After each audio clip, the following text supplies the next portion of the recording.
Wahyu pertama Rasulullah, atau bagaimana alur kisah Rasulullah dalam menerima wahyu pertama, dengan artian beliau diutus menjadi seorang nabi dan rasul. Di usia Rasulullah yang ke-37 tahun, Rasulullah suka menyendiri. Beliau mengasingkan diri di Gua Hira, sebuah gua yang tidak terlalu besar, panjangnya sekitar 4 hasta, kemudian lebarnya antara 3 per 4 hasta. Gua itu terletak berjarak 2 mil, kira-kira 2 mil antara kota Makkah dengan gua itu, di Jabal Nur. Rasulullah selama 3 tahun sering berada di situ. Beliau pulang ke Sayyidah Khadijah untuk mengambil bekal, kemudian kembali lagi ke gua itu. Banyak hal yang difikirkan oleh Rasulullah di gua itu, memikirkan bentangan alam semesta yang begitu luar biasa, serta kekuatan yang begitu jauh lebih luar biasa lagi di balik itu semua. Karena Rasulullah sangat menyadari betul waktu itu bahwa semua yang terjadi di alam semesta ini tidaklah bergerak dengan sendirinya, tapi ada yang mengatur, dan itu adalah Allah. Kalau ditanya, apa agama Nabi Muhammad sebelum Nabi Muhammad diutus menjadi seorang Rasul? Agama Nabi Muhammad adalah Islam. Tetaplah Allah adalah Tuhan dari Nabi Muhammad. Dan Nabi Muhammad tetap mengimani nabi-nabi sebelumnya. Karena memang pendapat Ahlus Sunnah, termasuk juga Ibnu Taimiyah, itu mengatakan bahwa semua para nabi itu dimaksum, dijaga dari kekafiran. Jadi meskipun sebelum Nabi itu diutus menjadi seorang Rasul, seorang Nabi, dan sebelumnya tidak ada nabi, tetap dia tidak berada pada kekafiran, dia tetap beriman kepada Allah Subhanahu wa taala. Jadi ketika Rasulullah belum diutus menjadi seorang rasul, beliau sudah mengimani Allah sebagai Tuhannya. Nah, selama 3 tahun itu beliau menyendiri di Gua Hira. Beliau beribadah, berpikir, dan semacamnya, memahami bentangan alam semesta yang ada, serta beliau memikirkan kaumnya yang semakin hari semakin rusak, tata keramanya, etikanya, kebiasaannya, semuanya difikirkan oleh Rasulullah bagaimana mereka seharusnya berubah. Pengasingan itu berlanjut hingga usia Rasulullah yang ke-40 tahun, lebih 6 bulan, 12 hari. Nah, di waktu itu Rasulullah mendapatkan wahyu pertamanya yang melalui malaikat Jibril.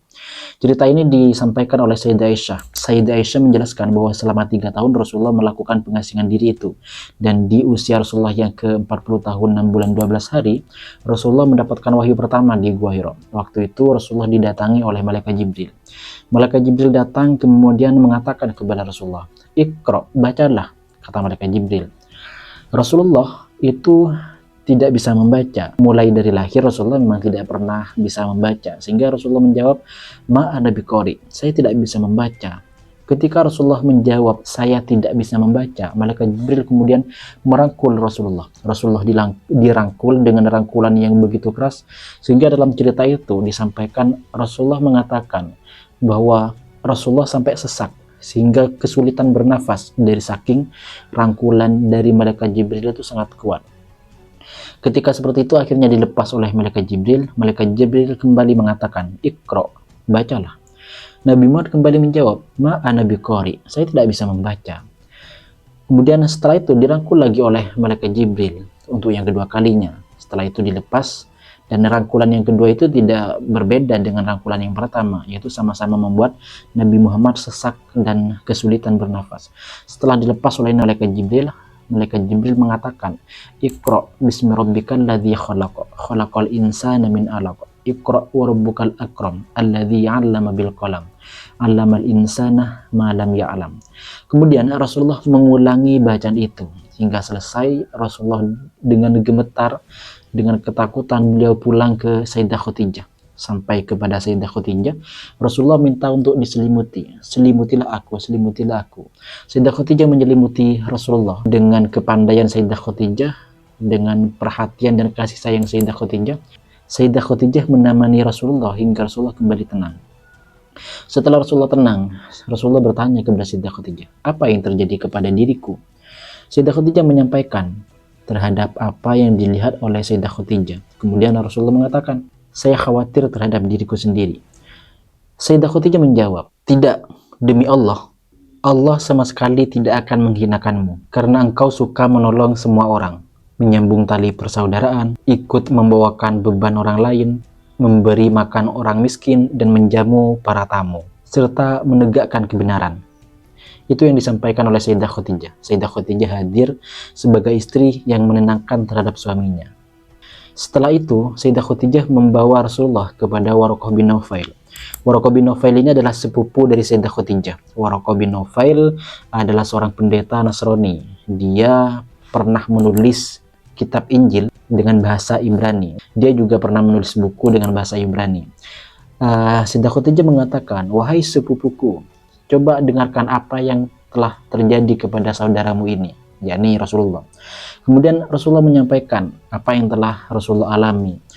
Waraqah bin Naufail mengatakan seperti ini, "Hadzan namusul ladzi nazzalallahu ala Musa."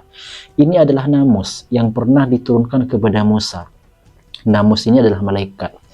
Kemudian Waraqah melanjutkan, "Andaikan aku masih hidup di saat engkau akan diusir oleh kaummu, di saat engkau menyampaikan dakwah, maka aku adalah orang pertama yang akan menolong dan membantumu." Itu kata Waraqah bin Naufail. Rasulullah heran, "Apakah benar kaumku akan mengusirku?" Kata Waraqah, "Ya, tidak ada orang yang pernah membawa risalah seperti yang akan engkau bawa ini, kecuali mereka pasti diusir oleh kaumnya." Namun Waraqah bin Naufail ini wafat ketika awal-awal wahyu turun. Jadi Waraqah bin Naufail ini tidak sempat jumpa kepada momen atau saat-saat Rasulullah menyebarkan wahyu ataupun menyebarkan agama Islam, ajaran agama Islam. Wahyu pertama Rasulullah ini, atau kita katakan sebagai waktu Rasulullah diutus menjadi seorang nabi, itu terjadi pada tanggal 21 Ramadan. Ada perbedaan pendapat di antara kalangan ulama tentang kapan wahyu ini turun. Ada yang mengatakan itu terjadi di bulan Ramadan, ada yang mengatakan bahwa wahyu pertama itu turun di bulan Rabiul Awal, ada juga yang mengatakan bahwa wahyu turun pertama kali itu di bulan Rajab. Tentang tanggalnya pun itu juga berbeda pendapat para ulama. Namun saya lebih setuju dengan yang mengatakan bahwa wahyu pertama Rasulullah itu turun pada bulan Ramadan, sebagaimana firman Allah, "Inna anzalnahu fi lailatul qadr." Artinya Allah menurunkan Al-Quran di malam Lailatul Qadar. Lailatul Qadar itu hanya ada di bulan Ramadan.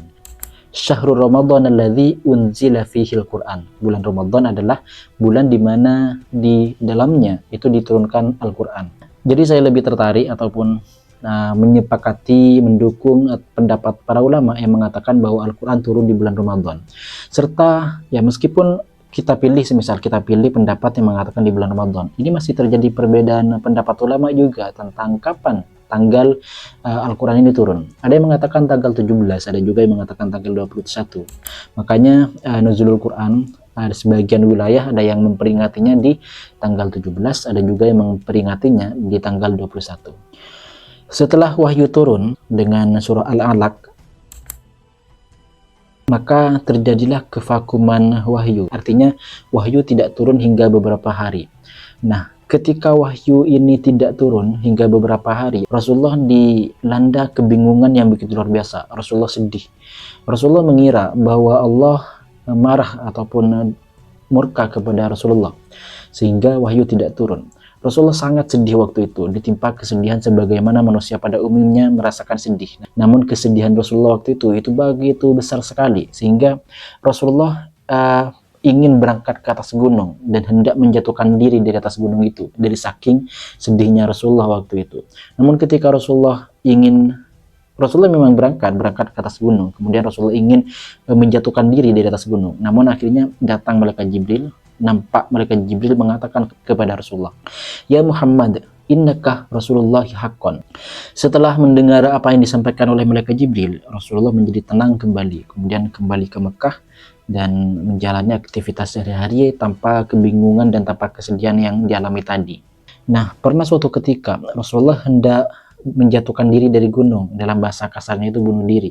Mungkin karena kesedihan yang sama tentang hal ini. Hingga akhirnya nyampe Rasulullah ke atas gunung, Rasulullah berjumpa dengan malaikat Jibril. Kemudian dari saking takutnya Nabi Muhammad pulang lagi ke Mekah dan minta untuk diselimuti kepada Sayyidah Khadijah. Selimutilah aku.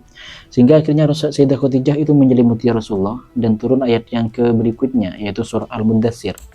Ya ayyuhal muddatsir qum fa'anzir wa rabbaka fakabbir wa thiyabaka fatahhir wa rujza fahjur wa la tamnun tastaksir wa li rabbika fasbir.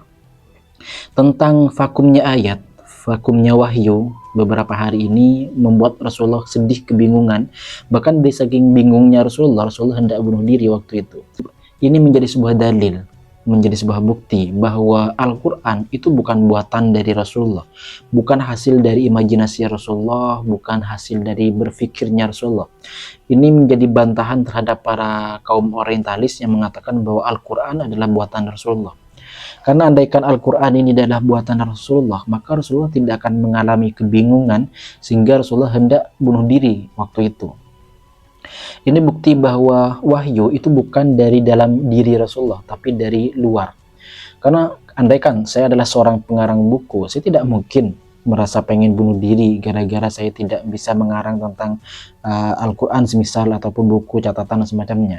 Tapi ketika wahyu ini memang berasal dari luar dan dinantikan oleh saya untuk datang namun tidak kunjung datang, maka waktu itu kesedihan dan kegundahan akan datang.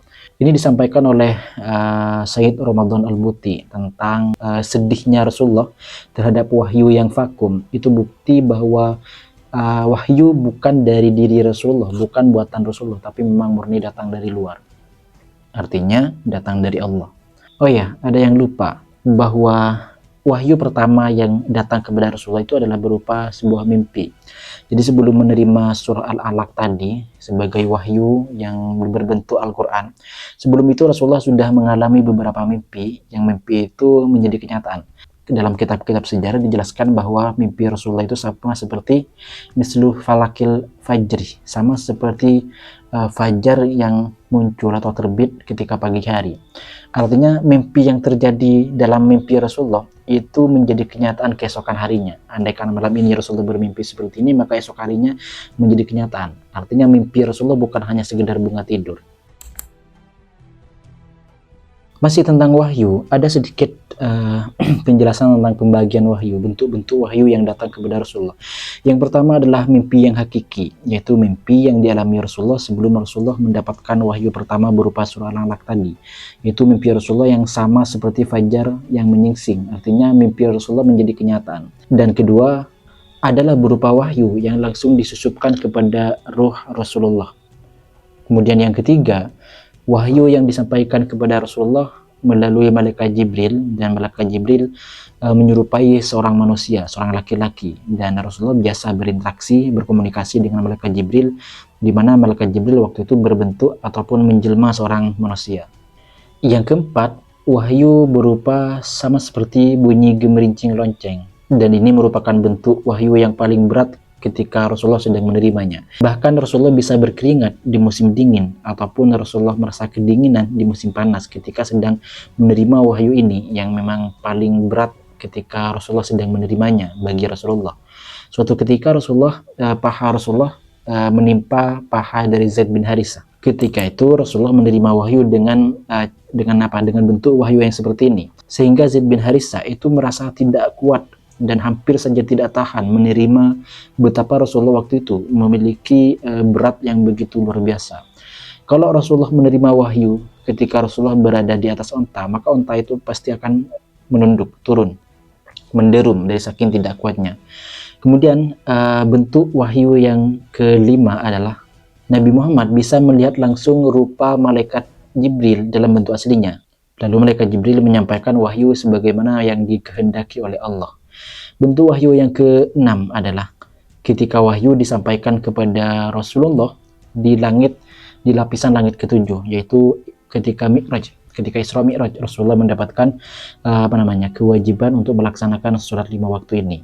Dan yang terakhir, bentuk wahyu yang terakhir adalah Allah berfirman langsung kepada Rasulullah, sama seperti ketika Allah berfirman langsung kepada Nabi Musa di Bukit Tursina. Nah, ketika sudah mendapatkan wahyu pertama berupa surah Al-Alaq tadi, maka Rasulullah sudah menjadi seorang nabi. Dan dengan mendapatkannya surah Al-Mudaththir, maka Rasulullah menjadi seorang rasul. Dengan begitu, yang harus dilakukan oleh Rasulullah berikutnya adalah berdakwah kepada seluruh umatnya. Dakwah Rasulullah itu memiliki beberapa periode. Ada periode Makkah, kemudian ada periode Madinah, dibagi dua. Periode Makkah itu berlangsung sekitar 13 tahun, kemudian periode Madinah itu berlangsung sekitar 10 tahun.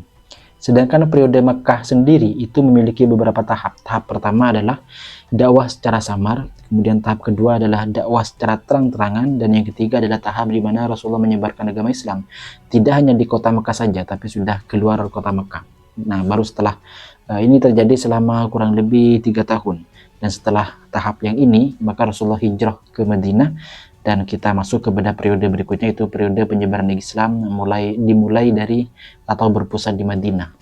Kita tangguhkan dulu tentang penyebaran Islam di Madinah, kita fokus ke penyebaran Islam ketika Rasulullah berada di Mekah. Setelah turun surah Al-Mudaththir, Rasulullah langsung bangkit kemudian bersemangat untuk menyebarkan agama Islam. Dalam ayat ini itu ungkapan dari Allah kepada Nabi Muhammad yang waktu itu sedang berselimut. Ya ayyuhal mudaththir itu artinya wahai orang-orang yang sedang berselimut. Kum, bangunlah, fa'anzir, dan berilah peringatan kepada seluruh umat. Sejak turunnya surah Al-Mudaththir ini, Rasulullah tidak lagi hidup untuk dirinya sendiri ataupun hanya untuk keluarganya sendiri, tapi kehidupan Rasulullah semuanya untuk seluruh umatnya. Beliau selalu berjuang, beliau tidak pernah diam, beliau tidak pernah berhenti untuk menyuarakan tauhid, untuk menyuarakan ajaran Islam agar semua umatnya bisa selamat nanti kelak di akhirat. Karena seolah-olah ayat ini menyampaikan seperti ini, kalau kamu ingin bersantai-santai saja, maka itu sebenarnya bisa, tapi kamu memiliki tanggung jawab yang begitu luar biasa, yang harus kamu emban, yang harus kamu selesaikan. Sehingga hal ini membuat Rasulullah bangkit dan terus berjuang hingga akhir hayatnya. Setelah Rasulullah mendapatkan surah Al-Mudaththir tadi, yaitu Rasulullah diperintahkan oleh Allah untuk menyebarkan agama Islam, maka yang paling pantas oleh Rasulullah lakukan adalah penyebaran agama Islam secara samar. Karena Makkah itu menjadi pusat sentral agama Arab dalam bentuk menyembah patung. Jadi di Makkah atau di Ka'bah itu banyak patungnya sekali, sehingga orang-orang Arab itu kalau mau beribadah semuanya ke Ka'bah. Karena di sana ada sentral agama yang agamanya seperti itu, maka ketika ada agama baru datang, maka ini akan sangat mengejutkan kepada seluruh orang. Sehingga Rasulullah memilih dakwah secara samar dulu. Rasulullah menyampaikan Islam kepada orang-orang terdekat beliau, bukan berarti langsung Rasulullah menyampaikan kepada halayak umum, tidak. Rasulullah menyampaikan kepada orang-orang terdekatnya dulu. Ada istilah yang disebut dengan as-sabiqunal awwalun, atau orang-orang yang pertama kali masuk kepada Islam. Dan orang pertama yang menjawab ajakan Rasulullah untuk masuk kepada agama Islam, yang pertama adalah Sayyidah Khadijah binti Khuwailid, istri dari Rasulullah. Yang kedua adalah Zaid bin Harithah. Zaid bin Harithah adalah anak angkat Rasulullah. Kemudian yang ketiga adalah Sayyidina Ali, dan yang keempat adalah Sayyidina Abu Bakar. Keempat orang ini itu masuk Islam di hari pertama dakwah disampaikan oleh Rasulullah. Kemudian Abu Bakar itu adalah orang yang sangat sangat cocok kepada masyarakat waktu itu, yang sangat disukai. Sayyidina Abu Bakar terkenal dengan ucapannya yang lemah lembut, kecerdasannya. Dia juga seorang pedagang yang memiliki kekayaan yang tidak sedikit, dan hal itu menarik kepada semua kalangan di Arab, sehingga mudah ketika Sayyidina Abu Bakar mengajak untuk melakukan sesuatu. Salah satunya adalah Abu Bakar mengajak untuk masuk Islam. Orang-orang yang masuk Islam gara-gara Sayyidina Abu Bakar antara lain adalah Sayyidina Utsman bin Affan, kemudian Thalhah bin Ubaidillah, Sayyidina Abdurrahman bin Auf, dan Sa'ad bin Abi Waqqas. Keempat orang ini adalah para sahabat yang begitu luar biasa, yang nanti memiliki peran yang hebat juga dalam penyebaran agama Islam. Ada banyak juga yang masuk Islam pada hari-hari awal Islam disebarkan. Salah satunya adalah Sayyidina Bilal bin Rabah. Ibnu Hisham mencatat ada sekitar 40 orang yang termasuk as-sabiqunal awwalun, atau orang-orang yang memang sangat awal sekali masuk kepada Islam. Tentang nama-nama dari 40 orang ini masih banyak terjadi perbedaan pendapat di kalangan para ulama. Sebelum sholat yang 5 waktu itu diperintahkan, waktu itu Rasulullah sudah sholat sebenarnya. Di periode dakwah secara samar ini Rasulullah sudah mendapatkan perintah untuk sholat. Sholat itu perintah itu berasal dari fasabbih bihamdi rabbika bil ashyi wal ibkar. Menurut para ulama, sholat yang wajib dilakukan oleh Rasulullah dan para sahabat waktu itu adalah sholat sebelum matahari terbit dan sholat sebelum matahari terbenam. Itu yang dilakukan, 2 sholat. Bahkan suatu ketika Rasulullah pernah sholat bersama Sayyidina Ali, dan beliau berdua mencari tempat yang sangat mencari tempat yang tidak mudah ditemukan orang begitu. Namun ternyata ketahuan sama Abu Thalib, paman Rasulullah. Bertanyalah Abu Thalib tentang apa yang mereka lakukan. Rasulullah menjelaskan tentang sholat seperti ini, dan sebagainya. Setelah Abu Thalib mendapatkan penjelasan yang cukup, Abu Thalib meminta agar dua orang itu, Sayyidina Ali dan Rasulullah, itu menguatkan hati. Mungkin karena Abu Thalib menyadari dakwah yang akan dihadapi oleh Rasulullah tidaklah mudah. Selama 3 tahun Rasulullah menyebarkan agama Islam. Banyak yang mengikuti dakwah beliau. Dan orang Arab sebenarnya sudah tahu tentang penyebaran agama Islam yang dilakukan oleh Rasulullah karena sudah berjalan selama 3 tahun. Namun orang-orang Arab itu tidak terlalu memikirkan tentang hal ini. Mereka mengira bahwa Nabi Muhammad, Rasulullah, itu hanyalah sosok yang peduli terhadap agama. Sebagaimana orang-orang terdahulu yang memang ada sebagian yang peduli terhadap agama sehingga menyampaikan nasihat dan semacamnya. Orang Arab berpikirnya seperti itu, bahwa yang dilakukan Rasulullah hanya sebagai bentuk peduli terhadap agama.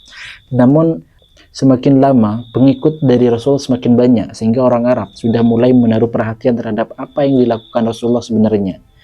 Hingga akhirnya setelah 3 tahun selesai, turun ayat wa'anzir ashiratakal aqrabin, dan ini sudah mulai penyampaian Rasulullah terhadap dakwah secara terang-terangan. Dan ini adalah penjelasan bonus.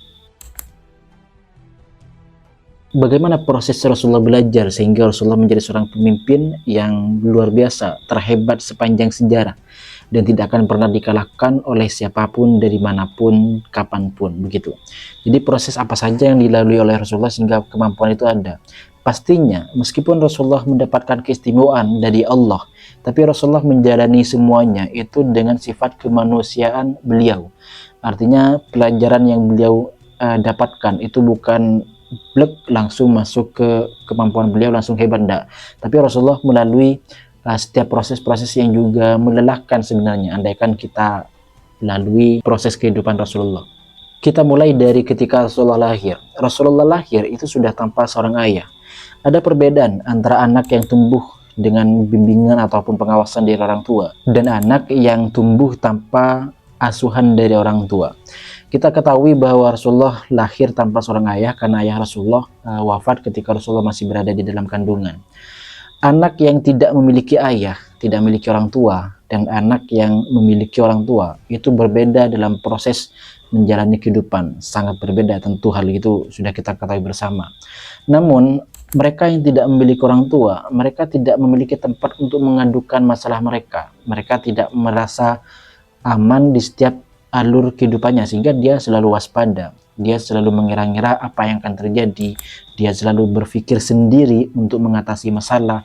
Dia berpikir sendiri untuk mendapatkan sesuatu yang diinginkan. Sedangkan mereka, anak-anak yang memiliki orang tua, maka mereka cenderung untuk selalu berpikir, oh ada ayah, ada bapak, ada ibu, begitu.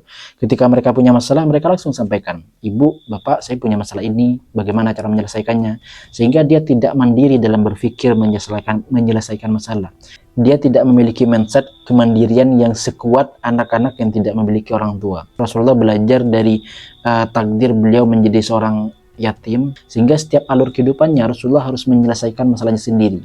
Sehingga kalau kita lihat, ketika Rasulullah diasuh oleh pamannya, Rasulullah mengembalakan kambing untuk membantu perekonomian pamannya.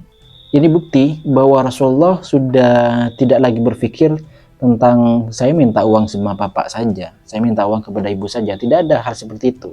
Rasulullah berpikirnya sudah, bagaimana saya harus mendapatkan sendiri dengan upaya yang saya lakukan. Itu adalah mindset pertama yang ditanamkan kepada Rasulullah oleh lingkungan dan situasi yang Rasulullah dapatkan waktu itu. Rasulullah lahir itu disusui oleh ibundanya, kemudian disusui oleh Sayyidah Suhaibah. Namun itu tidak begitu lama, karena Rasulullah harus dibawa oleh Sayyidah Halimah ke perkampungan atau kita ketahui desa Sa'ad. Salah satu kebiasaan dari orang Arab adalah menyusukan anaknya kepada perempuan-perempuan yang ada di kampung. Dan Rasulullah juga termasuk yang disusui di kampung. Rasulullah disusui oleh Sayyidah Halimah di desa Sa'ad. Sayyidina Abu Bakar pernah terheran-heran mengapa Rasulullah memiliki bahasa yang sangat fasih. Rasulullah menjawab, bagaimana mungkin saya tidak memiliki bahasa yang fasih, sedangkan saya adalah keturunan Quraisy dan saya dibesarkan di desa Sa'ad. Ada perbedaan antara desa dengan kota. Bahasa yang ada di desa itu cenderung lebih murni, lebih fasih daripada bahasa yang ada di perkotaan.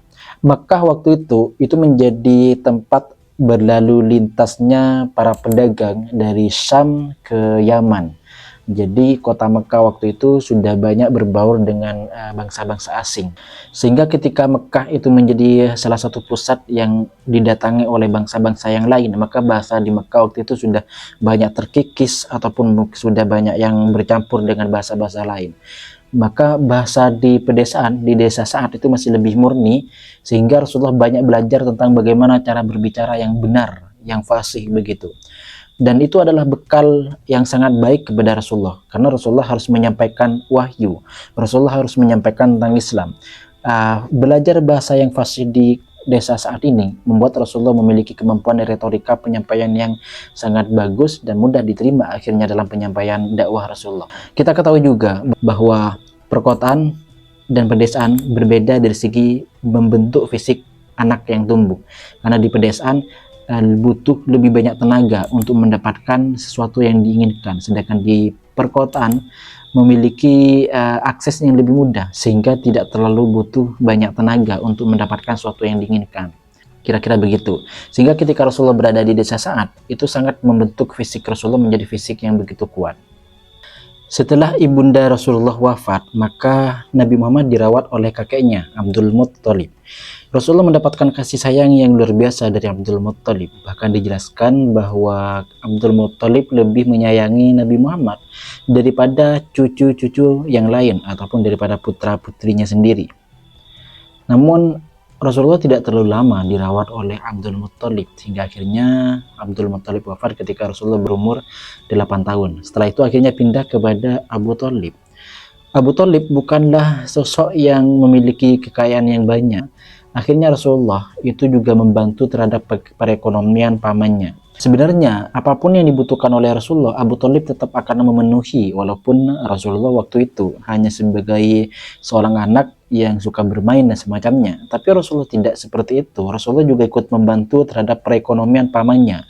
Itu bukti bahwa Rasulullah itu sudah mandiri sejak kecil. Bahkan Rasulullah juga pernah sempat diajak oleh Abu Thalib untuk berdagang ke Syam di usia Rasulullah yang masih belia. Dan waktu itu sebenarnya bukanlah sosok yang lumrah untuk berdagang sehingga ke Syam. Syam itu sekarang sudah mancanegara atau terpecah menjadi beberapa negara, sehingga bisnis Rasulullah waktu itu sudah lintas negara, internasional, impor ekspor. Namun waktu itu Rasulullah dijegat oleh seorang pendeta yang namanya Rahib Buhairah. Meskipun waktu itu ketika Rasulullah diajak oleh pamannya tidak sampai ke Syam, perdagangan ini tidak dilanjutkan, itu tetap tidak mengurangi tentang pribadi Rasulullah yang sangat mandiri, dan Rasulullah sudah berpikir dewasa bahwa dia harus membantu pamannya. Bukan berarti karena diasuh oleh pamannya, Rasulullah siap menerima terhadap apapun yang diberikan pamannya tanpa harus berusaha juga. Nah, itulah gambaran bagaimana Rasulullah belajar di setiap alur kehidupan Rasulullah, dan Rasulullah mentransfer hal itu terhadap dirinya sebagai bentuk pengetahuan.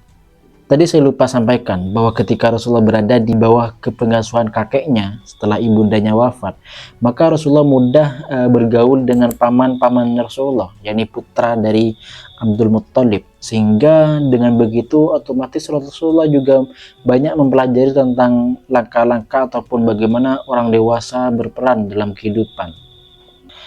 Teman-teman dari Rasulullah itu sejak kecil bukanlah teman-teman anak-anak pada umumnya yang masih suka bermain. Rasulullah sudah banyak berinteraksi dengan orang-orang dewasa sejak Rasulullah masih kecil. Terbukti di usia Rasulullah yang ke-15 tahun, Rasulullah sudah ikut perang, nama perangnya adalah perang Fijar. Waktu itu Rasulullah mengambilkan anak panah, kemudian diberikan kepada pamannya untuk diarahkan ke arah musuh. Itu bukti Rasulullah benar-benar fokus untuk menempa dirinya menjadi pribadi yang lebih kuat. Di usia 15 tahun saja Rasulullah sudah ada di kancah peperangan.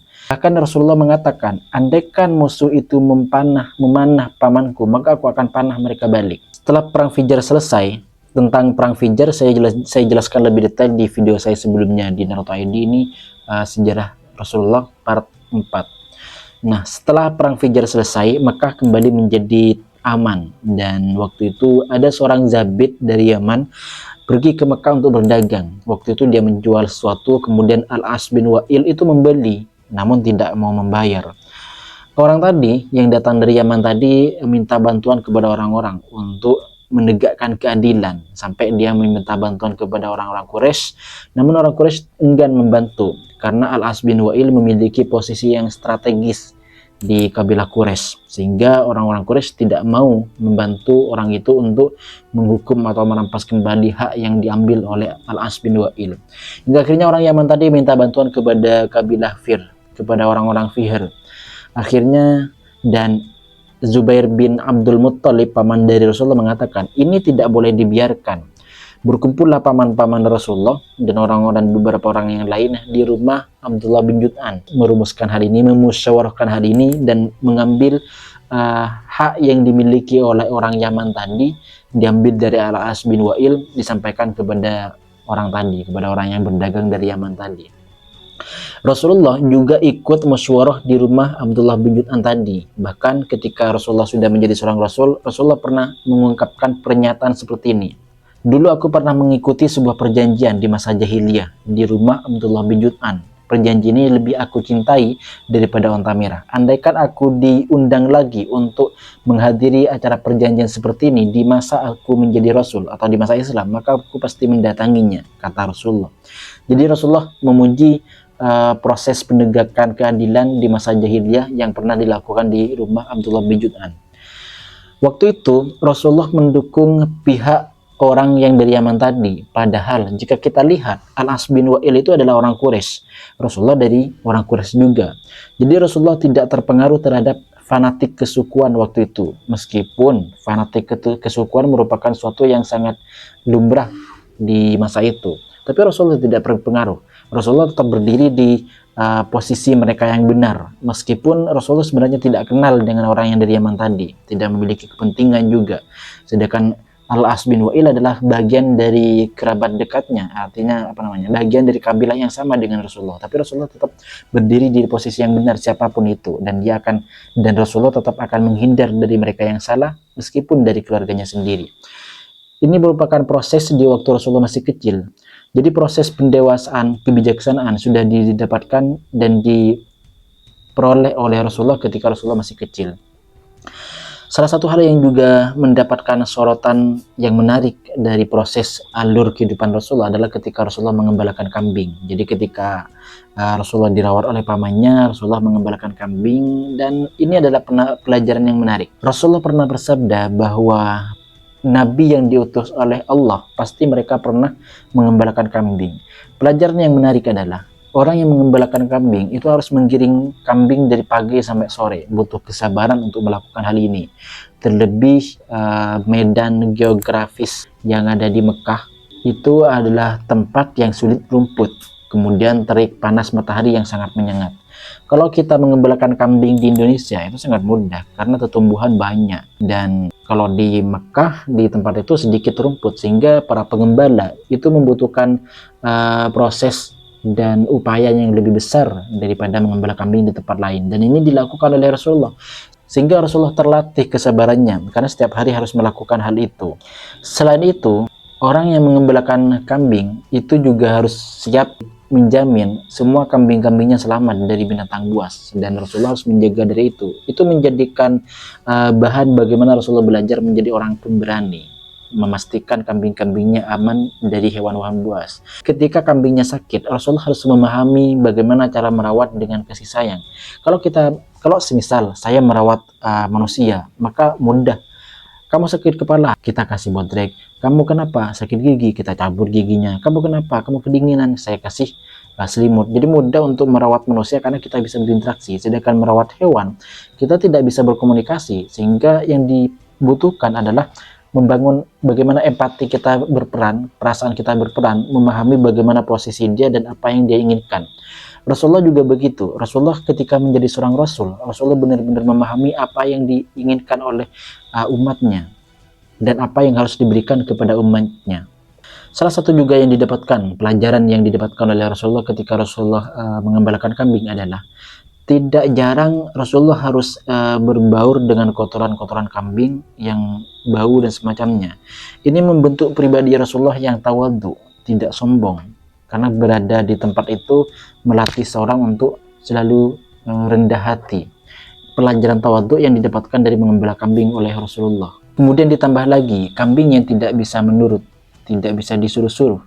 Itu menjadikan Rasulullah belajar bagaimana memahami kapan kambing ini nurut dan kapan kambing ini tidak mau diatur. Manusia pun sama. Kapan situasi yang bagus untuk mengajak orang ini masuk Islam dan kapan waktu yang tidak baik digunakan untuk menyampaikan Islam kepada orang itu. Semua proses yang dialami oleh Rasulullah ketika Rasulullah belum menjadi seorang nabi itu sangat menopang, membantu terhadap hal-hal yang dibutuhkan oleh Rasulullah ketika Rasulullah menjadi seorang Rasul. Dan sebenarnya masih banyak poin-poin yang bisa kita bahas tentang bagaimana Rasulullah memanfaatkan setiap alur kehidupannya menjadi sebuah poin pembelajaran. Dan menariknya seperti ini juga, banyak yang memiliki penderitaan sama seperti yang dialami oleh Rasulullah ketika masih kecil. Ada banyak anak-anak tidak punya ayah, ada juga yang tidak punya ibu, ada juga yang mereka yang lahir di keluarga yang kurang mampu, ada juga anak-anak yang memiliki keterbatasan fisik dan semacamnya. Banyak yang mendapatkan tekanan hidup yang sama seperti yang dialami oleh Rasulullah. Perbedaannya adalah Rasulullah menggunakan semua tekanan dalam hidupnya itu menjadi energi pengetahuan. Sedangkan orang-orang selain Rasulullah, setiap penderitaan dalam hidupnya itu dijadikan bahan untuk diratapi. Dia merasa paling menderita di kehidupan ini, sehingga bukan pertumbuhan yang dia dapatkan, tapi terlelap dalam penderitaan itu, sehingga dia fisiknya, psikisnya itu semakin terpuruk dan dia tidak mau bangkit. Jadi cara mengelola situasi itulah yang berbeda antara Rasulullah dengan orang-orang lain yang mungkin memiliki proses alur kehidupan yang sama. Dan begitulah kira-kira penyampaian tentang saat ini, dan kita akan lanjut kepada video berikutnya yang menjelaskan tentang dakwah Rasulullah secara terang-terangan, proses Rasulullah yang sangat berat. Kemudian jangan lupa subscribe, like, comment, and share. Terima kasih banyak.